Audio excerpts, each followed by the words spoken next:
Ahoj, jsem Lukáš a vítám vás opět na kanále Cestuj klasikou. Na kanále, kde se věnujeme starým autům, obchodu s nima, aukčnímu světu starých klasických autáků, no a taky, kde vlastně sbíráme bláznivé zážitky s tímhletím vším. Pár týdnů zpátky jsem v Belgii vydražil na české poměry jedno velmi neobvyklé vozidlo. Rozhodl jsem se ho vyzvednout po vlastní ose. No a naplánoval jsem takový malý výlet pro sebe, pro Janka a nakonec se k nám přidali i naše paní. Moje Tereska, poměrně ve vysokém měsíci těhotenství, a Jankova žena Verča. Než jsem se vydal na takhle dlouhou cestu, kde jsme chtěli navštívit jeden aukční dům a pro jednoho z mých klientů zkontrolovat před nákupem stav Mercedesu SLC, tak jsem nejenom vozidlo, kterým jsme se rozhodli vyrazit, což je můj Passat, tak jsem ho malinko zaservisoval, dal jsem nový světla, nový zadní brzdy, nový olej, diagnostiku jsme udělali, aby jsme viděli, že je všechno v pořádku a tak dál. A taky jsem si, kdyby náhodou cokoliv, protože ten výlet měl být od pondělního večera do čtvrtečního rána, kdy jsme měli být zpátky tady v republice, tak aby Janek s Verčou mohli stihnout ve čtvrtek do práce a já, abych se stihl vyspat. No a ve čtvrtek odpoledne a pak taky v pátek ráno s mými váženými klienty navštívit dvě velmi specifická vozidla v rámci asistence při nákupu. Tak jsem si ještě pro zichr, kdyby cokoliv, koupil tohle asistenční, poměrně drahou asistenční službu, která kdyby cokoliv, přestože to auto mám zaservisovaný, tak kdyby se cokoliv přihodilo, tak aby nám mohla malinko pomoct a my abychom na to konto všechno stihli. No, přátelé, dnešní video bude pro všechny ty, který baví starý auta, pro všechny ty, který baví aukce, nebo je to zajímá tohleto téma, zejména zahraniční samozřejmě. No a taky vlastně pro všechny ty, kdo máte čirou, škodolibou radost z cizího neštěstí. No a to nebudu předbíhat. Pohodlně se posaďte, jdeme na to. Zastři to, také čtvrtýho. Strejda Janek. A za náma jsou dvě paní Kolombové, jedna paní Trnina a druhá paní budoucí Krpálková a uvidíme, jak budou chtít být vidět. A hlavní cíl této výpravy, přátelé, je poprvé dovést mého syna do aukčního domu a ukázat mu autáky. On je teda ještě v bříšku, paní za mnou, v 8. měsíci, tak si ho aspoň vyfotíme na aukci poprvé. Že jo? To je totiž strejdánek. OK, takže 2027, do cíle nám v ideálním světě zbývá 9 hodin 40 minut jízdy, 955 km. Dobrý den, já bych chtěl říct, že právě 7 hodin 12 minut jsme hodinu od cíle, na konci Německa, krmíme to za euro 70, fuj. Tak já jdu dělat EE. Jo, a to je můj syn tady, jo, na prvním véletě. Dneska ho poprvé vezmeme se starýma autama pořádnýma. To je moje žena. Tvoje žena dělá taky EE. 91 euro jsem tam nechal za naftu. Máme normálně parkovací místo jenom pro ženy, ale nezjistila jsem, proč jenom pro ženy. Parkovací místo jenom pro ženy? No. Jak to? A není ani o centimetr širší než všechny ty ostatní. Tak, máme za sebou 930 km, 7 hodin 44 minut. Výdatně jsme použili zdejší čerpací stanici. A pokračujeme v krasojízdě. Zbývá nám hodina... Auto na auta. Auto na auta. Dobře, Janek má další bod. Janek zatím zdrcujícím způsobem vyhrává. To mě nedělá šťastným, přiznám. Ale za hodinu a 12 minut jsme před tím skladem té Weteše belgické, teda nýderlandské, nizozemské. A to mě šťastným pravděpodobně dělá. Tak se těšte. Protože to, co tam uvidíme, a vy s náma díky těm internetům, tak jste možná ještě neviděli. A protože máme krásné ráno, tak se konečně můžeme kochat větrnýma elektrárnama a místo auta na auta lovit auta na vrtule z větrných elektráren, protože ty jsou tady častější. Vlastně.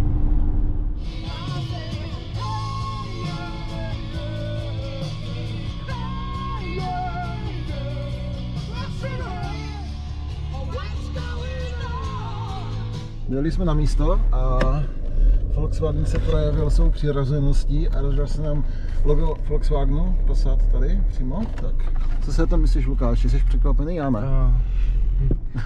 No, nedělá mi to radost? Mně to dělá radost, protože to prostě potvrzuje moji celoživotní teorii, že jsou ty auta jebky. A doufám, že to povede k nějakému zábavnějšímu programu, jako například, že budeme koupit něco, čím pojedeme zpátky do Brna a bude to aspoň v pohodlí.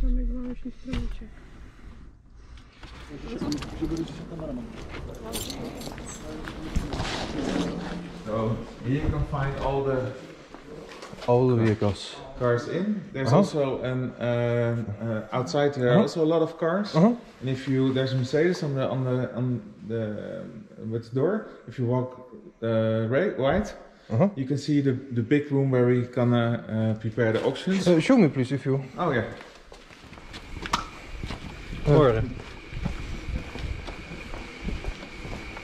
Okay, this is the room we are now rebuilding. So everything will be white, and well, we can station here maybe 250 cars. Oh, perfect. Sounds well. Yeah, so this is the new location, and on the right side you can find all the cars that are now stationed outside.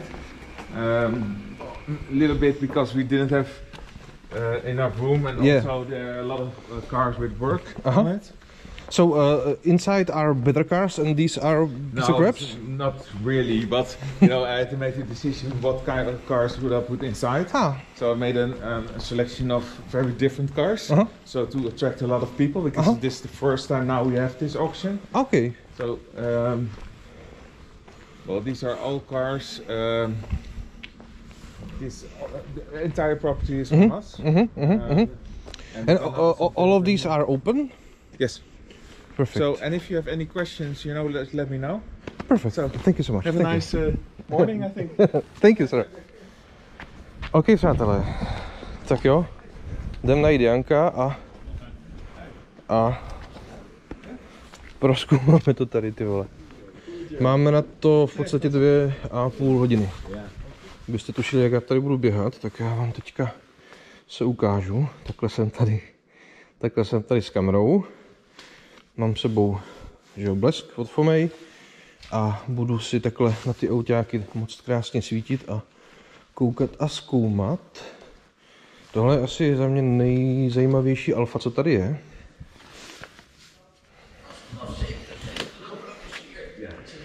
Okay.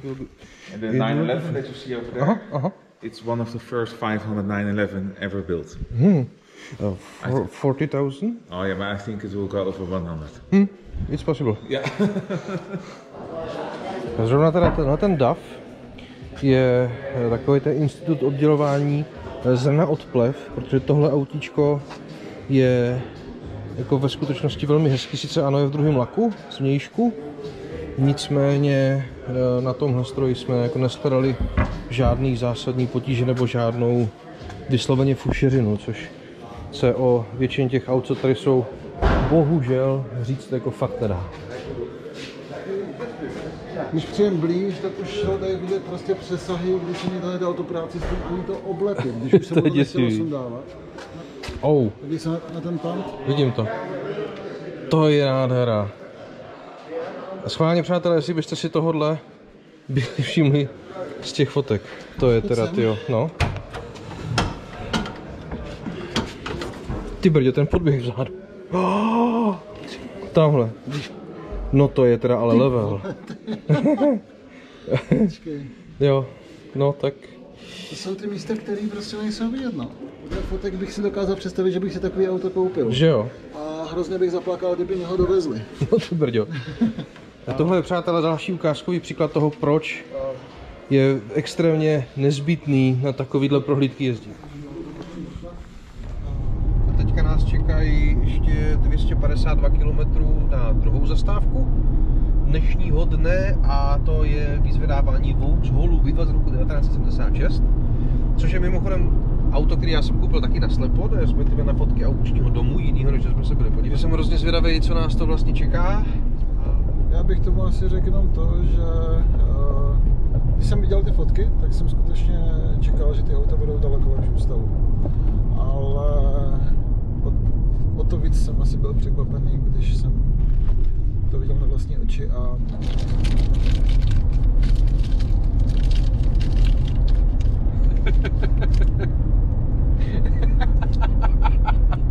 Janku, co jsi to koupil?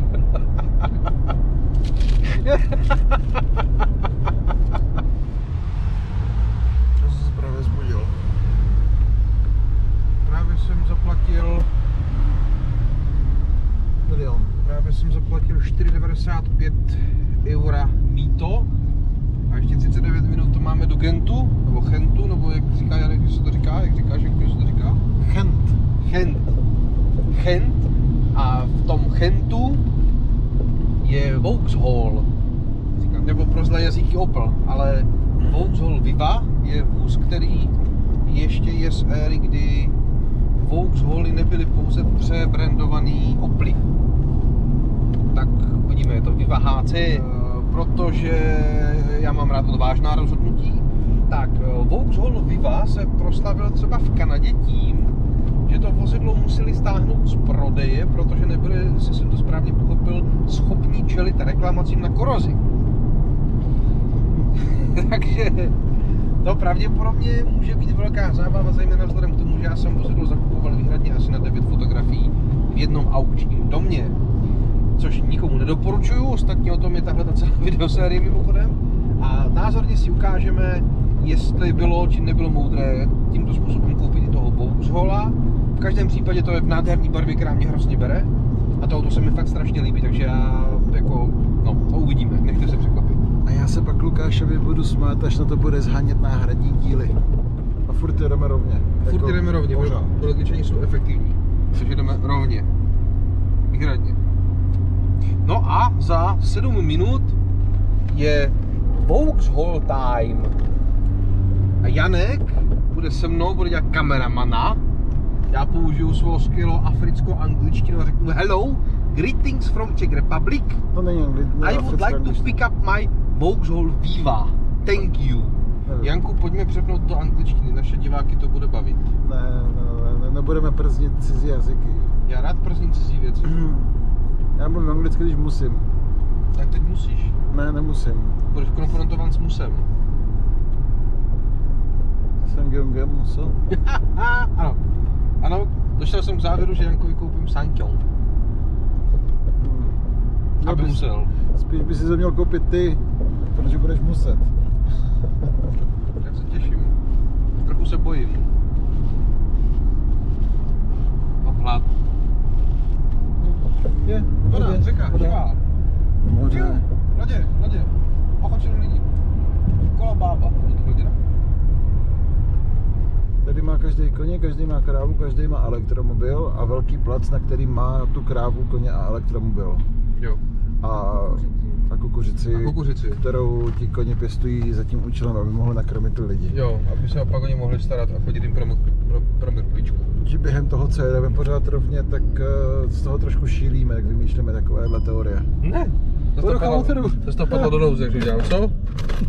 Takhle to. No, jo, takhle se to spravuje? Tak. Jako retry, restart, reinstall?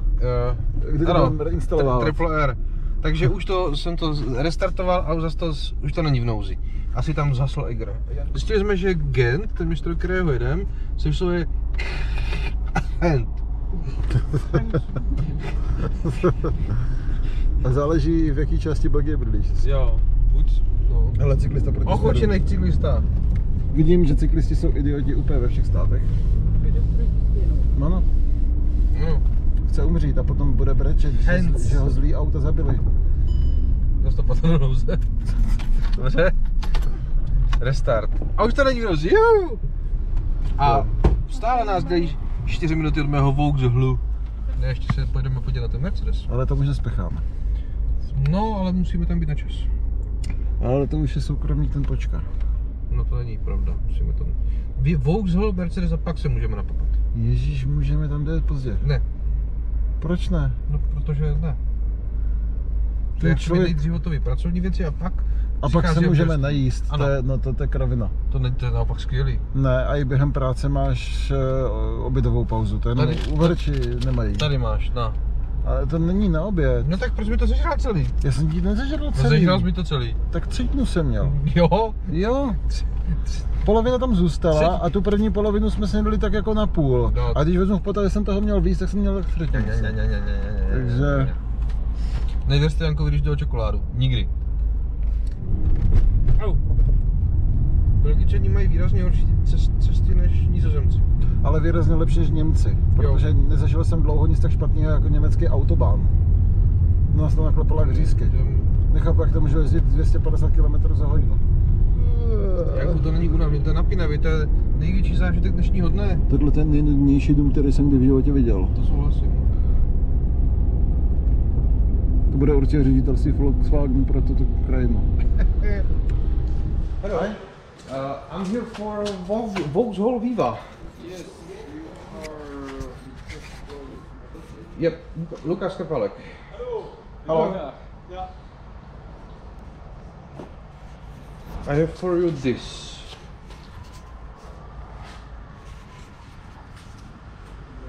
ID is this. Welcome. All documents. Perfect. Perfect. You have with here a trailer? Yeah, we have a trailer outside. But car runs and drives, right? Drive. It's old car. Yeah, I know. I will have to go. So that's all, right? Thank you so much. See ya. Myslím, že jdeš let.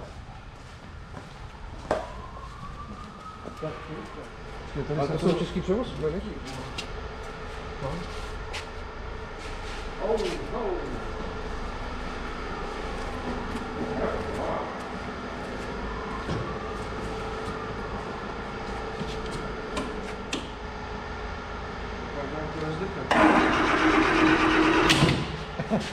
Okay, try.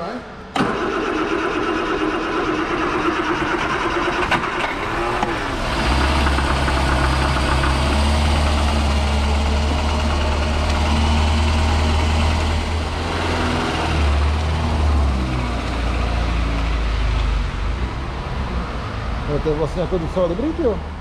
Tak je to bičko bych si vzal.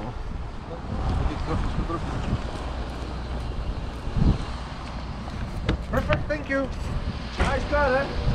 I hope. What you look from old car? What the price?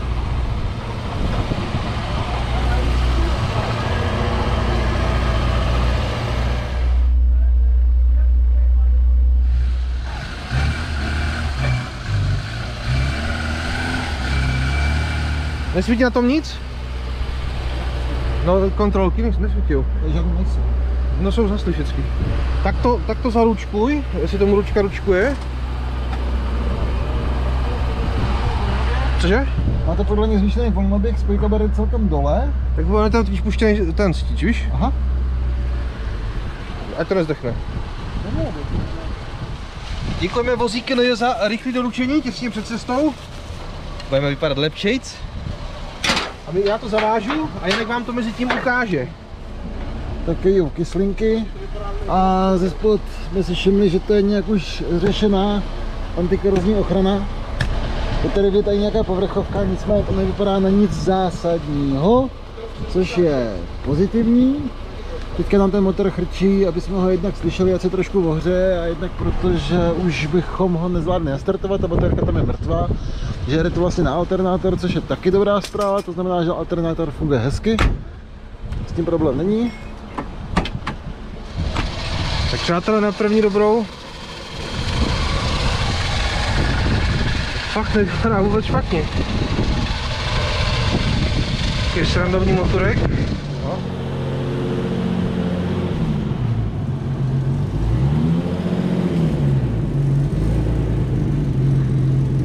OK, perfect.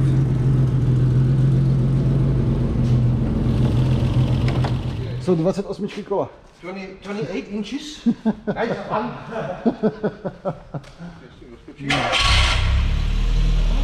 To nastartovalo teda líp, no. Ale vypadá, že má dobrý tlak jej asi. Golf S.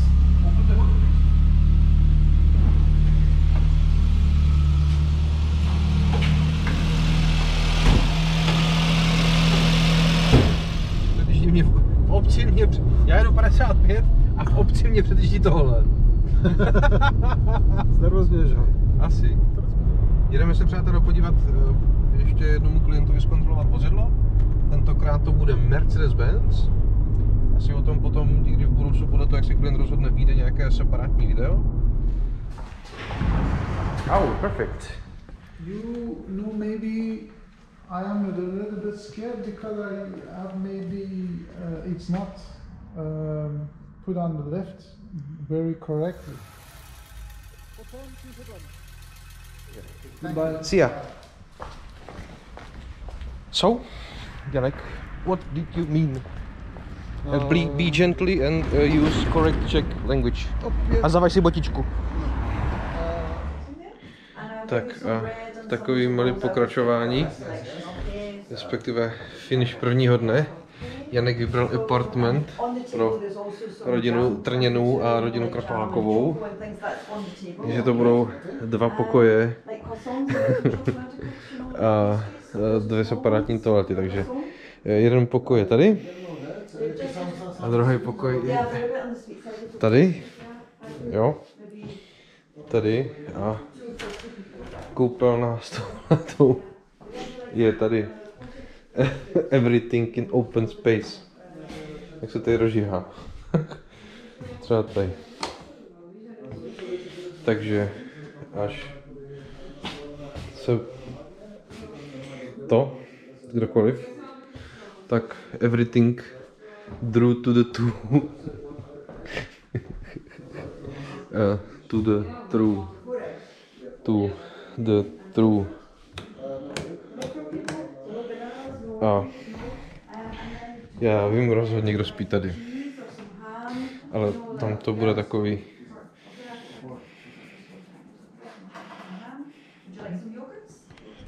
Druhý den ráno, 8:37. A vzbudil nás deštíček. Vlastně nás vzbudil spíš tajfun ve skutečnosti. Nebo se to tak jeví. Ale Vauxhall odolává, přátelé, je to silný jedinec. Neodletěl. Ale mimochodem, včera večer parkoviště bylo plný. Takže všichni blokáci, asi chytrý, tak zdrhli. Tak jsme zvědaví, co nás čeká. No, protože Belgie je taková mírně deštivější, tak nám úplně počasí jde přeje v tuhle chvilku. Ale stejně se za můžeme kochat tímto impozantním pohledem. No a současně stejně pojedeme na nějaké výlet, tak se těšte. Jeli jsme, prší nám, máme tady krásný britský počasí, protože jsme kousek od Británie. Tak, aby jsme si to užili ve vší parádě. A řítíme se do Dunkerku, který je hoďku od nás, tak ho nechceme minout, abychom zaprvé viděli moře, tak to viděli holky, a my abychom viděli bitevní pole. Já teda nejsem moc bitevní, ale chci vidět Janka, jak se bitví. Jak se bitví?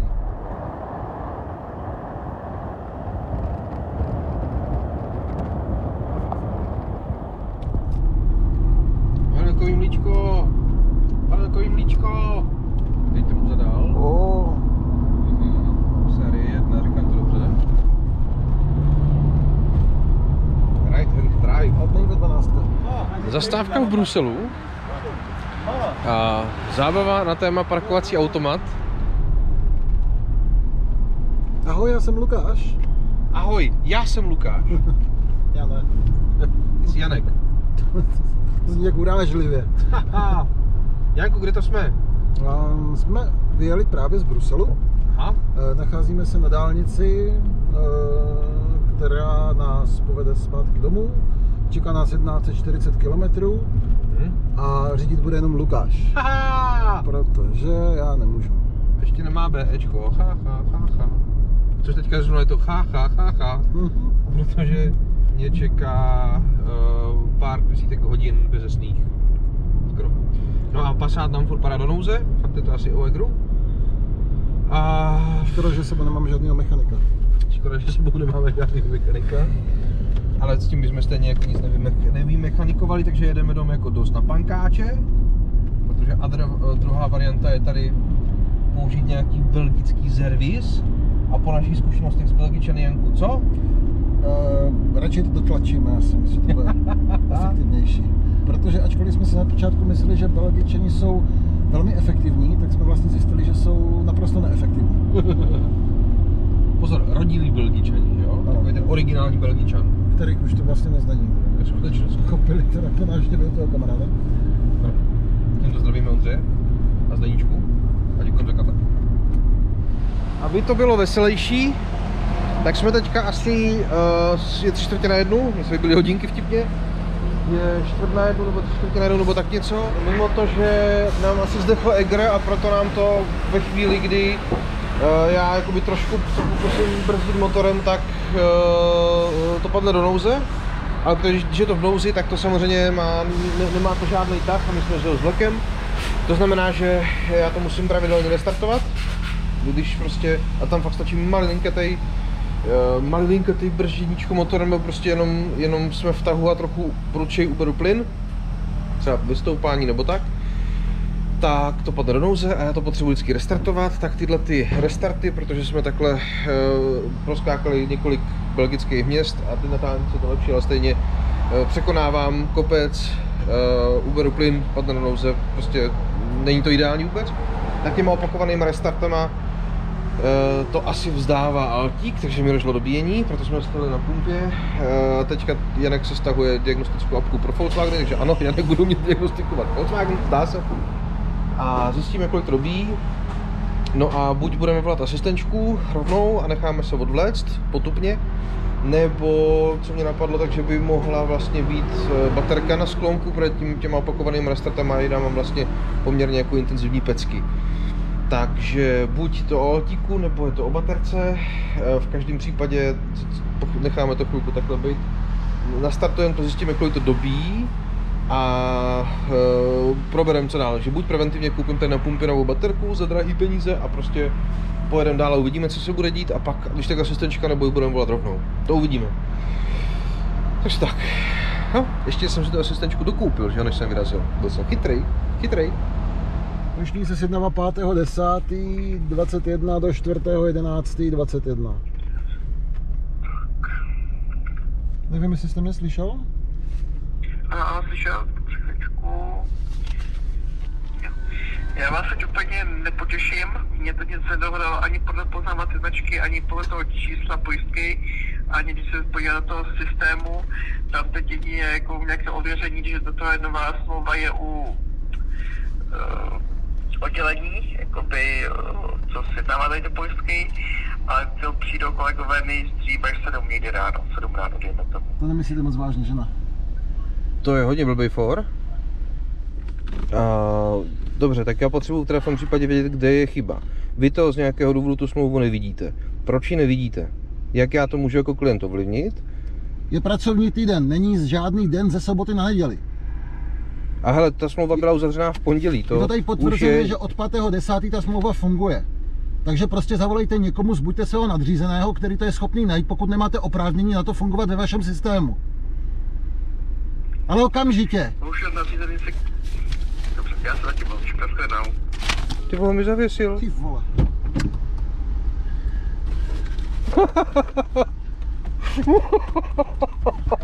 Dobrý, takže... Fajn, tohle máme nahraný. Jo, to prdele, co to je, ty, jak se ta firma, co to je za pojistku? Europe Assistance. Europe Assistance. Znovu tu otázku položím. Já jsem vaším klientem. To vy zatím nevíte podle všeho, já to vím. Vy říkáte, že na to konto mi nemůžete pomoct. Rozumím tomu, že to říkáte, protože nevidíte, že jsem váš klient. To furt akceptu. Tady máme srozumění, předpokládám. A vy jste mi před chvíli řekl, že když si tu situaci vyřeším po vlastní ose, situaci, kterou by, kdybyste viděl, že jsem vaším klientem, krylo to pojištění, tedy odtah vozu, posádky celého toho cirkusu do limitu 75 000 a vyřeším si to já v této fázi na vlastní náklad komerční službou, která je koncesovaným dopravcem, odtahovkářem, zjednodušeně řečeno, tak vy mi to potom proplatíte, protože byste to jinak platili, protože jsem vaším klientem. Chápu to správně? Ano nebo ne? Tak boží, byste mohli řešit proplácení, nicméně jako jaký limit, nebo co přesně vám to jako pak kolegové nebo oddělení dokáže splatit nebo uhradit, máme to tak, že Takže já tady díky vaší službě, ať dělám, co dělám, abyste byli schopní plnit svých závazky, co vychází ze smlouvy, co já jsem s váma podepsal, tak tady stejně budu sedět 15 hodin. Říkám to dobře? Teď jde o to, že i ta služba než vyjede, než se třeba objedná, opravdu nemusí být zítra. Takže odpověď na mou otázku je ano, budu tady sedět nejméně 15 hodin. Takže vlastně jste nám řekl, že ta vaše služba je tak nějak k ničemu. Aha, bezva. Nebo myslíte si, že to je k něčemu teda vlastně?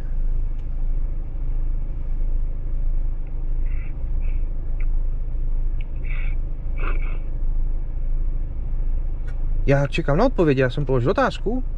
A vaše práce je mi odpovídat na otázky, pletu se?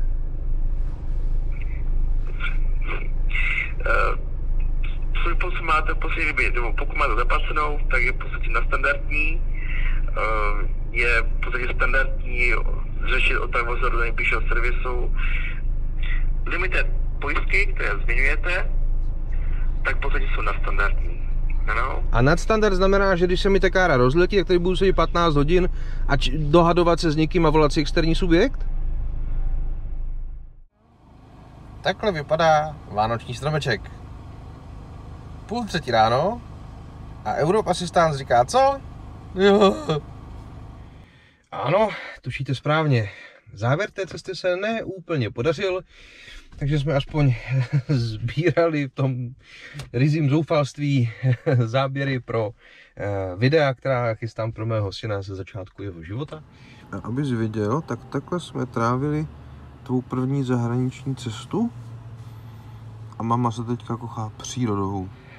Ano, tušíte správně, nestihl jsem nic z toho, co jsem měl do konce týdne naplánované, bohužel, takže jsem před klientama za totálního pitomce. Současně jsem asistenční službu, kterou jsem si zakoupil, tak jsem nedokázal až tak úplně využít. O tom bude, nebojte, samostatné video, respektive o všem tom, co jsme si dneska naznačili, bude na tomhle kanále spousta materiálu, takže pokud vás to baví, tak si dejte odběr a dejte si notifikace, ať vám to neuteče. No a nakonec jsme se sice do České republiky dostali, ale jak tušíte správně, tak díky odtahovce, kterou jsme si sami přivolali. Mimochodem největší hrdinové tohleté celé eskapády, nebo největší hrdinky jsou dvě dámy, které jeli s námi, moje milovaná Tereska a Janková žena Verča. Všechny tyhle komplikace gigantických rozměrů s námi zvládly bez jakéhokoliv zaváhání, za to dámy obrovský klobouček. Hlavní hrdina potom celé té rescue aktivity je Vyvrak.cz, vrakoviště a výkup a ekologická likvidace vraků, která nám půjčila odtahovku, a Spajky, Míša Šťourač a jeho žena Nikol, kteří za náma přijeli na konci svého pracovního dne, sedli do autáku a letěli za náma 800 km do Německa. Spajky nám dovez náhradní auto a odvez Janka, Verču a Teresku zpátky domů. A já s Míšou a jeho ženou Nikol jsme pokračovali, jsme naložili Vauxhalla, zapřáhli vlak, naložili Passata a ťapkali jsme zpátky do České republiky. Obrovské díky všem těm lidem, bez vás bychom tam pravděpodobně v tom Německu byli ještě teď. A to, když vám to dneska točím, tak je neděle odpoledne. Jak to bude pokračovat s asistenční službou, to jsem sám hrozně zvědavý.